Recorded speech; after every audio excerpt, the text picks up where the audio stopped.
Ah bah femme, ça se voit, non? Sciences, alors intelligence artificielle, informatique, mathématiques, digitale, sciences cognitives, neurosciences. Bon d'accord, j'arrête.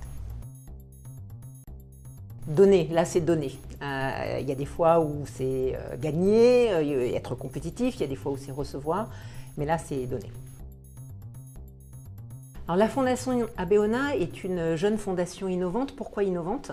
Parce que nous utilisons les sciences des données, l'intelligence artificielle, dans des projets qui font avancer l'égalité homme-femme. Nous soutenons des projets que nous comprenons avec une utilisation des technologies de manière responsable, de manière éthique. Et le but, c'est de redresser des inégalités entre les hommes et les femmes. Dans le domaine de la santé, par exemple, il y a des maladies chroniques qui touchent plus les femmes que les hommes. Et les études qui existent aujourd'hui, pour un certain nombre de raisons, ne distinguent pas vraiment entre les hommes et les femmes.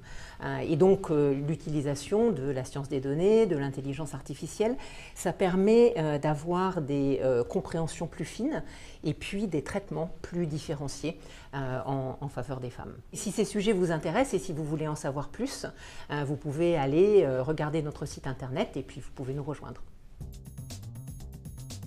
Ah bah les deux, bien sûr. À l'Institut du cerveau et de la moelle épinière, les chercheurs, les chercheuses qui y travaillent, ce sont des gens bien.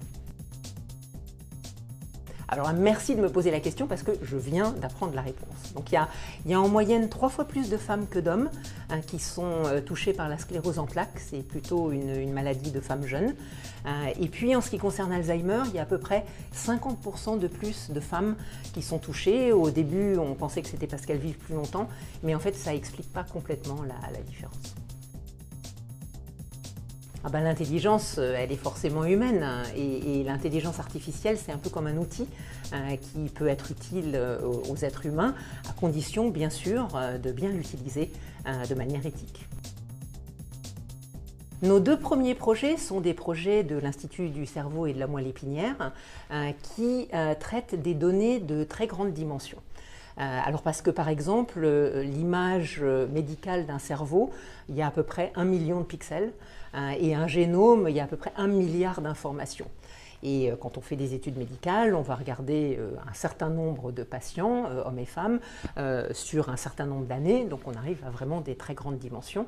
Et pour ça, on a besoin d'utiliser des biostatistiques, des algorithmes, de l'intelligence artificielle, et c'est ça qui permet d'avoir des bonnes analyses. Nous soutenons un premier projet sur la sclérose en plaques, qui est mené par Violeta Zujovic de l'ICM, et avec son équipe, elle regarde l'évolution et le traitement de cette maladie.